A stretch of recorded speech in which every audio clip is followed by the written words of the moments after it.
Welcome back. My name is Kelly Stein, Gallup Certified Strengths Coach and founder of the Leading Light Coach.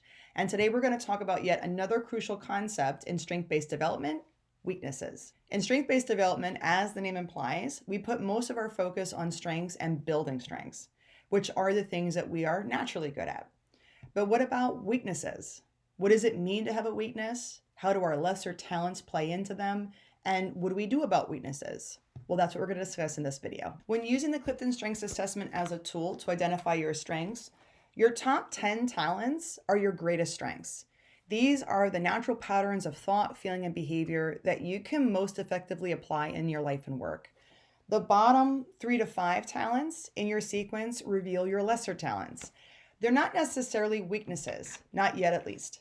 They merely describe your ways of thinking, feeling, and behaving that just don't come as naturally to you. Your lesser talents don't really matter unless you're in a role or you're completing a task that requires you to use them. That's when they become weaknesses. So for example, if you're a nurse with low empathy, you might struggle to understand and address patients' emotional needs. If you're a CEO with low self-assurance, you might be weak at making confident, decisive leadership decisions. However, if you're a nurse with low self-assurance, it may not really be a weakness because you're usually not the one making confident, decisive leadership decisions. That's typically the doctor's role. Similarly, if you are a CEO with low empathy, your low empathy may not be a weakness since your role doesn't necessarily require you to understand and address your employees or your customers' emotional needs.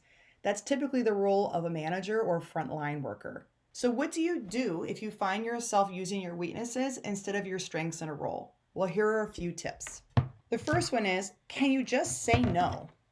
Can you get out of it? Some tasks can be delegated or don't necessarily have to be a part of your role. In this case, it might be as simple as saying no to tasks that require you to use your lesser talents.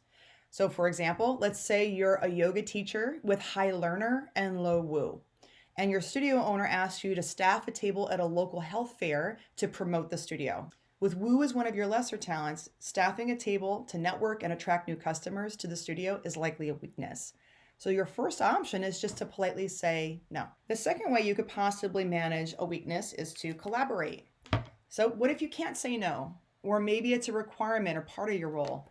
Then is there someone you can partner with who is strong at the activity where you're weak and who can help? In the case of the health fair, you might look for another yoga teacher or a companion with high woo or communication and ask them to come with you. The third thing that you could do to manage a weakness is to use a strength instead.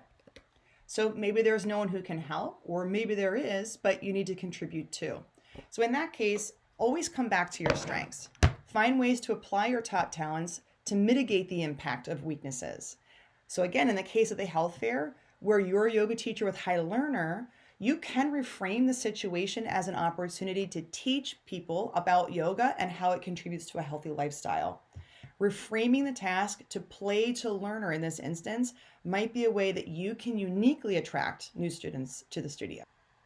And the final way that you can manage your weakness, and one that Nike would agree with, is that you can just do it.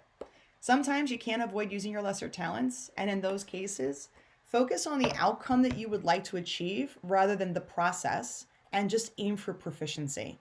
Since you have low woo and high learner, maybe you pick up a book on networking and learn a couple quick tricks that you could practice and use at the health fair. The outcome might just be showing up and getting it done in order to meet your role's requirement. Remember, the goal is not to strengthen weaknesses, but to manage them effectively so they don't hinder your success. It's about understanding where you're naturally strong and where you need support, and how to strategically navigate your career and life with that knowledge. Thank you for watching. If you found this video helpful, please give it a thumbs up and subscribe to the Leading Light Coach channel for more insights on leveraging your strengths and managing your weaknesses. Don't forget to hit the bell icon to get notified when I post new content. And if you have any questions or topics you'd like me to cover, leave a comment below. See you next time.